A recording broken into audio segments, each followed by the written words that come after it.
ട്രംപും എലോൺ മസ്കും തമ്മിലുണ്ടായിരുന്ന വാഗ്വാദങ്ങളും വെല്ലുവിളികളും ഒക്കെ നമ്മൾ കണ്ടതാണ്. ജയസൂര്യൻ സാർ ഏറ്റവും ഒടുവിൽ ഇതാ ട്രംപിനെ ബാലപീഡകൻ എന്ന് വരെ വിശേഷിപ്പിച്ച മസ്ക് അത്തരം പ്രസ്താവനകളിലൊക്കെ ഒരു ഖേദം പ്രകടിപ്പിക്കുകയാണ്. ഞാൻ പറഞ്ഞത് അല്പം കൂടിപ്പോയി, ഖേദം പ്രകടിപ്പിക്കുന്നു എന്ന് മസ്ക് പറയുമ്പോൾ ഇരുവർക്കുമിടയിലെ സൗന്ദര്യ പിണക്കം അവസാനിക്കുകയാണോ, അതോ ആ ഒരു ദേഷ്യവും വാശിയും ഒക്കെയുള്ള ആ മഞ്ഞുരുകുകയാണോ?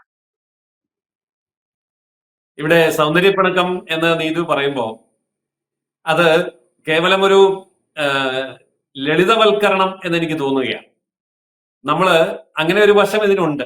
അവർ തമ്മിലുള്ള വ്യക്തിബന്ധത്തിന്റെ ആ ഒരു ഊഷ്മളതയും കഴിഞ്ഞ ഇലക്ഷൻ കാലം മുതൽ അവർ തമ്മിൽ ആരംഭിച്ച ഒരു സുദൃഢമായ കൂട്ടുകെട്ടും ഒക്കെ നമ്മുടെ മനസ്സിലുള്ളത് കൊണ്ട് നമ്മൾ അതിനെ ആ ഒരു ആംഗിളിൽ കാണുന്നതിൽ യാതൊരു തെറ്റുമില്ല.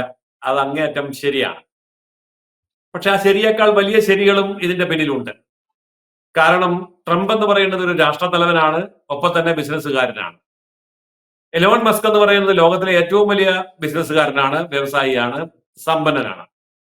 ഇവർ രണ്ടുപേരും അമേരിക്കയിലാണ്. ഒരാൾ രാഷ്ട്രീയത്തിലും മറ്റേയാൾ ബിസിനസ്സിലും ലോക ജേതാവും ലോക നേതാവും ആണ്.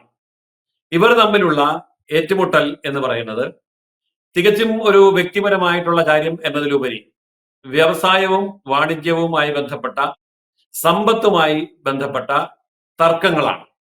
അതിനെ സംബന്ധിച്ച് എലോൺ മസ്ക് പറഞ്ഞിരിക്കുന്ന കാര്യങ്ങൾ അതീവ ഗുരുതരമാണ്. അദ്ദേഹം പറഞ്ഞു, പ്രസിഡന്റിനെ ഇംപീച്ച് ചെയ്യാൻ സാധിക്കുമെങ്കിൽ ഇംപീച്ച് ചെയ്യണം എന്ന് പറഞ്ഞാൽ പുറത്താക്കണം. അതേപോലെ അദ്ദേഹം പറഞ്ഞു, ഈ പ്രസിഡന്റിനെ ഇല്ലായ്മ ചെയ്യാൻ ഞാനൊരു രാഷ്ട്രീയ പാർട്ടി രൂപീകരിക്കും. അതായത് രാഷ്ട്രീയ പാർട്ടി രൂപീകരിച്ച് ട്രംപിനോട് ഏറ്റുമുട്ടി ട്രംപിനെ പരാജയപ്പെടുത്താനുള്ള കരുത്തെനിക്കുണ്ട് എന്ന് അദ്ദേഹം പറയുന്നതിന്റെ പിന്നിൽ മറ്റൊരു കാര്യമുണ്ട്.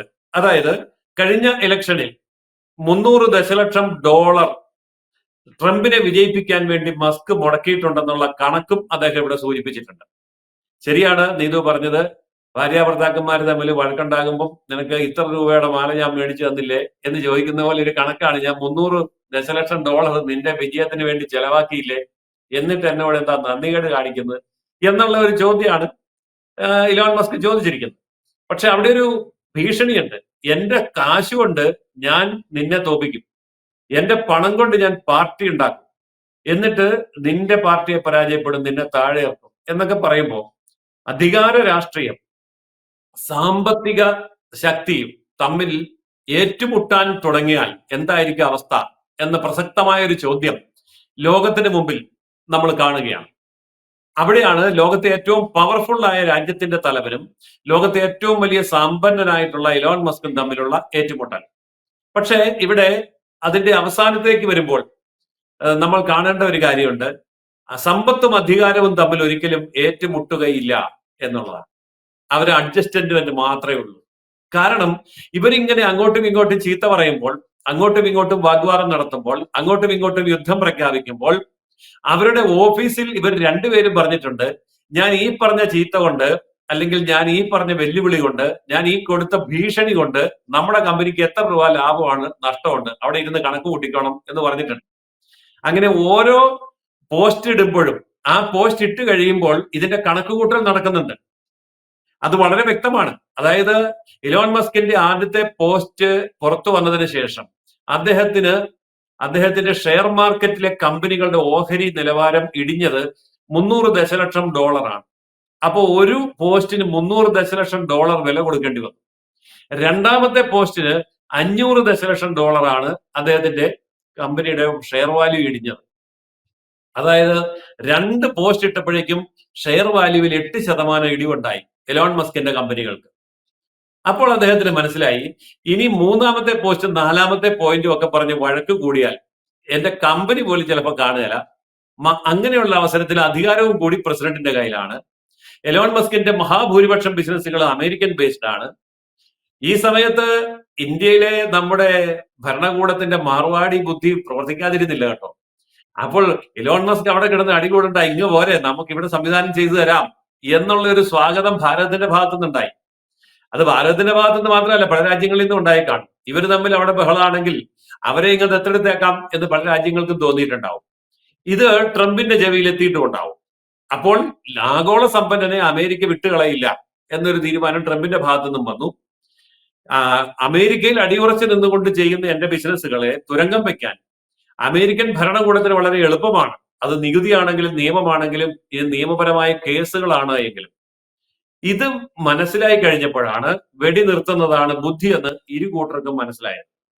അപ്പോൾ ശരിക്കും ഈ ഒരു വെടിനിർത്തലിന്റെ പിന്നിൽ രാഷ്ട്രീയ താല്പര്യത്തിനേക്കാൾ ഉപരി സാമ്പത്തിക താല്പര്യമാണ് കടന്നു വന്നതെന്ന് വളരെ വ്യക്തമാണ്.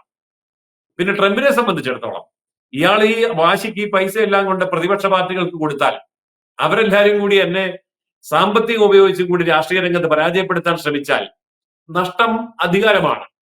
അധികാരം നഷ്ടപ്പെടുന്ന ട്രംപിനെ സംബന്ധിച്ചിടത്തോളം അദ്ദേഹത്തിന്റെ ബിസിനസിനെ ഗുരുതരമായിട്ട് അത് ബാധിക്കും. അതും അദ്ദേഹത്തിന് അറിയാം. അപ്പോൾ ചുരുക്കി പറഞ്ഞാൽ ഇത് സാമ്പത്തിക രാഷ്ട്രീയ ഏറ്റുമുട്ടലുകളിൽ പതിവായി സംഭവിക്കാറുള്ളത് പോലെ കോംപ്രമൈസിലേക്ക് വരുമ്പോൾ ഇരു കൂട്ടർക്കും ലാഭത്തിന്റെ കണക്കുകൾ മാത്രമേ ഉള്ളൂ. പക്ഷെ നമുക്കിത് ഒരു വ്യാപാര സാമ്പത്തിക ഇടപാട് എന്നതിനപ്പുറം ലോകത്തെ സാമ്പത്തിക രംഗത്ത്, വാണിജ്യ രംഗത്ത്, വ്യവസായ രംഗത്ത് ഒരു വെടിനിർത്തൽ വരുന്നത് എപ്പോഴും സമാധാനപരമായ ഒരു അന്തരീക്ഷം സൃഷ്ടിക്കും. അത് വ്യവസായ വാണിജ്യ മേഖലകളിൽ പുരോഗതി ഉണ്ടാക്കും എന്നുള്ളത് കൊണ്ട് നമുക്കിതിനെ സ്വാഗതം ചെയ്യുകയാണ് ഏറ്റവും ഉചിതമായിട്ടുള്ള ഒരു കാര്യം. സാമ്പത്തിക രംഗത്തും രാഷ്ട്രീയ രംഗത്തുമുള്ള ഇത്തരം ഏറ്റുമുട്ടലുകൾ ജനാധിപത്യ രാജ്യങ്ങളിലാണ് സംഭവിക്കുക എന്നുകൂടി നമ്മൾ മനസ്സിലാക്കണം. ഇപ്പോൾ ചൈനയിൽ ഇതുപോലെ ജാക്മയുമായി ബന്ധപ്പെട്ട ഒരു സംഭവം ഉണ്ടാകുകയുണ്ടായി. അവിടെ ഈ ഏറ്റുമുട്ടൽ പോലും ഉണ്ടായില്ല, വാഗ്വാദം പോലും ഉണ്ടായില്ല. അതിനു മുമ്പ് ആ വ്യവസായി അപ്രത്യക്ഷനായി, അദ്ദേഹത്തെ കുറിച്ച് കാണാനില്ല, കേൾക്കാനില്ല, അദ്ദേഹം നിശബ്ദനായി. അതായത് അവിടെ ചൈനീസ് കമ്മ്യൂണിസ്റ്റ് ഭരണകൂടം ആ വ്യവസായിയെ ഇല്ലായ്മ ചെയ്തു എന്നുള്ളതാണ് അവിടെ നമ്മൾ വ്യക്തമാകുന്ന കാര്യം. പക്ഷെ അമേരിക്കയിൽ അത് ഉണ്ടായില്ല. ജനാധിപത്യത്തിന്റെ ഒരു പ്രത്യേകതയും അതാണ്. അപ്പോൾ ഭരണകൂടവും വ്യവസായികളും അല്ലെങ്കിൽ ഭരണകൂടവും സമ്പന്നരും തമ്മിൽ ഏറ്റുമുട്ടിയാൽ ജനാധിപത്യ രാജ്യങ്ങളിലാണ് എങ്കിൽ അത് സമാധാനപരമായ ഒരു പര്യവസാനത്തിലേക്ക് പോകും. ഭരണകൂടവും ബിസിനസ്സുകാരും തമ്മിൽ ഏറ്റുമുട്ടിയാൽ കമ്മ്യൂണിസ്റ്റ് രാജ്യങ്ങളിലാണെങ്കിൽ ബിസിനസ്സുകാരന് അപ്രത്യക്ഷമാകും എന്നുള്ളതാണ് ഇതിൽ നിന്ന് നമ്മൾ കൃത്യമായി വായിച്ചെടുക്കേണ്ട ഒരു വസ്തുത. എന്തു തന്നെയാണെങ്കിലും ഈ വെടിനിർത്തൽ ലോക സമാധാനത്തിന് ആവശ്യമാണ്.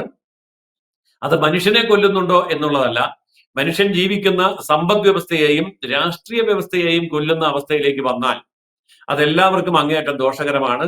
അതുകൊണ്ട് ഈ വെടിനിർത്തൽ ഒരു വലിയ ലോക സമാധാനത്തിന്റെ ഒരു പ്രതീകമാണ്. അതുകൊണ്ട് എന്റെ ഒരു സജഷൻ ഇവിടെ സമാധാനത്തിന്റെ നോബൽ പ്രൈസ് എലോൺ മസ്കിന് കൊടുക്കണം എന്നുള്ളതാണ്. തീർച്ചയായും. എന്തായാലും എലോൺ മസ്കും ഡൊണാൾഡ് ട്രംപും തമ്മിലുള്ള അസ്വാരസ്യങ്ങൾ അവസാനിക്കുന്നു എന്ന് വേണം കരുതാൻ. ജയസൂര്യൻ സാർ സൂചിപ്പിച്ചതുപോലെ മസ്ക് അമേരിക്ക വിട്ട് മറ്റേതെങ്കിലും രാജ്യത്ത് പോയി ബിസിനസ് തുടങ്ങുമോ എന്നുള്ളൊരു ഭയം ട്രംപിനും, അതല്ല തന്റെ ബിസിനസ്സുകൾ ഷെയർ മാർക്കറ്റ് ഉൾപ്പെടെ ഇടിഞ്ഞു വീഴുന്ന ഒരു കാഴ്ച ഇനിയും ട്രംപിനെതിരെ സംസാരിച്ചാൽ ഉണ്ടാവുമോ എന്നുള്ള ഭയം മസ്കിലും വന്നതുകൊണ്ടാവണം ഇരുവരും ഒരു തരത്തിൽ ഒന്ന് ഇനി യോജിച്ചു പോകാം, അല്ലെങ്കിൽ അങ്ങോട്ടും ഇങ്ങോട്ടും വിഴുപ്പലക്കുന്നത് നിർത്താം എന്നുള്ള ഒരു തീരുമാനത്തിലേക്ക് എത്തി ഖേദപ്രകടനങ്ങളിലേക്ക് കടക്കുന്നത് എന്ന് വേണം കരുതാൻ. എന്തായാലും വ്യക്തമാണ്. Thank you Jayasuryan sir. കൂടുതൽ വാർത്തകളും വിശേഷങ്ങളും നിങ്ങളിലേക്ക് എത്താൻ ABC മലയാളം സബ്സ്ക്രൈബ് ചെയ്യുക, ബെൽ ബട്ടണും അമർത്തുക.